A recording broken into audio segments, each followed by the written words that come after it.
Coming to you from the suburbs of Washington, D.C. It is Monday. I'm Sarah. Welcome to 5 Girls, 5 Minutes. I'm opening a Dr. Pepper, which is what I do when I get back to my parents' house. So I just got back from Luis's house. I had fun. I met his cousin, who is getting married in February. And we watched Edward Scissorhands because that's a kind of Christmas movie, like a spooky Tim Burton-y type of Christmas movie, and that was fun. Luis made me laugh really hard because at one point the lady is using the can opener and Edward is staring at it and he's like about to start having a flashback because of the spinning. It reminds me of something, but Luis was just like, I've been replaced, and I started laughing because the way he's looking at the can opener, it looks like that could be what he's thinking, like, oh, they've replaced me already. But it's an enjoyable movie, and it's one that I love, but I don't watch too much, so like I can still enjoy it because I don't watch it that often.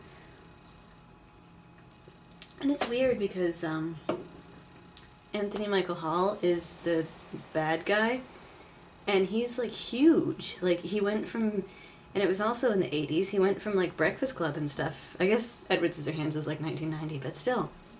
In the Breakfast Club, he's like shrimpy and nerdy and stuff, and then all of a sudden in Edward Scissorhands, he looks like a football player. I don't know what happened, but yeah.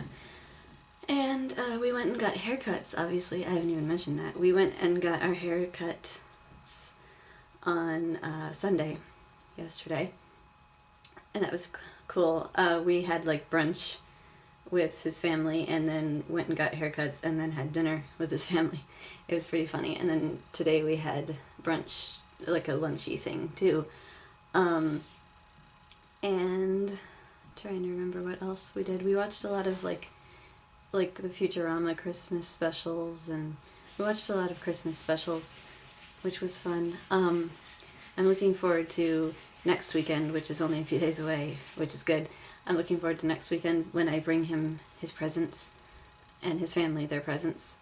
We're doing the gift exchange like 2 days after Christmas, but I thought that would be better than doing it before Christmas. Because Christmas this year is right in the middle of the week, which is kind of strange. So like planning one or the other weekend, and I chose the weekend right after because, I don't know, it gives us time to wrap. But yeah, I'm excited, and we also have plans for New Year's to hopefully go ice skating, which will be really fun. We've never ice skated together. It's one of the things that we talked about doing when we first started talking about doing something, when he first messaged me to be like, hey, we should hang out in DC, you and me. That was kind of the way he asked me out. And he like listed all these things that we could do, and we haven't done that many of them. He was like, do you like picnics? We could go for a picnic. But then again, it's winter, so maybe if it's a bad time of year to do a picnic. We could go ice skating, and we still haven't been ice skating. We've been dating for almost 2 years, and still no ice skating. So I told him I'll hold his hand, because I actually took lessons, although I haven't ice skated in years. So even though I took lessons, I'm probably still going to be terrible. But I told him I would hold his hand, and I can maybe teach him to swizzle, if I can remember how to swizzle. That's the thing where your feet go like, woo, or just like, woo, yeah. So that's cool. That's like the only trick I can really do. And I can also get back up if I fall. At least I could when I took that class, but that class was in like 2005. No, the summer of 2006. So, but yeah, it's been a while. Anyway, that'll be fun. And I'm looking forward to seeing him for Christmas. I can't believe Christmas is like 2 days away. I have a lot of stuff to get at the gift shop tomorrow, and I'm going to be wrapping like crazy tomorrow night, and then I have Christmas off, which is nice, and then I have to work on Boxing Day, which is probably going to be like the aftermath, or like people exchanging things, which I can't even exchange things. Like I'm going to be calling the manager, or if there's a lot of that, because that's a thing that the normal staff can't do, only managers can do. It's handy that way. There's lots of things that only managers can do, so we're like constantly harassing them to like help us. We can't even do the like, if you're a volunteer and you want the volunteer discount, I can't do it. I have to get somebody else to do it, which is kind of silly because that seems like a function that I should be able to do. I don't really understand that, but anyway, it's going to be interesting. I've never worked on New Year's.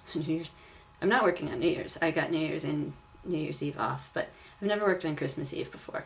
But I think it'll be fine, because like I was telling Luis, I don't work in a big corporation chain store or whatever. Tally does, but Tally, you are safe because you're at home with your family for Christmas, so you won't have to deal with that. So I will be reporting back to you next Monday about how that goes. I think it'll be fine, because we're only open 11 to 7, or 11:30 to 7, so, and we can't get as many crazy people within those hours. We don't get as many of the crazy, like, old ladies fighting over televisions and things like that, because we don't sell televisions. So, anyway, I hope you guys are having an awesome time, and Tara, I know that you're back home now, so I hope everything's going well for you, and I hope that we see you tomorrow, even though it's Christmas Eve. And Tally, I hope that we see you too. I'm not sure if we're going to, but you don't do videos on Wednesdays, so... But yeah, hopefully Tara will be able to make a Christmas Eve or a Christmas video. Anyway, I hope you guys are having an awesome week, and I will see you next week. Merry Christmas! Bye!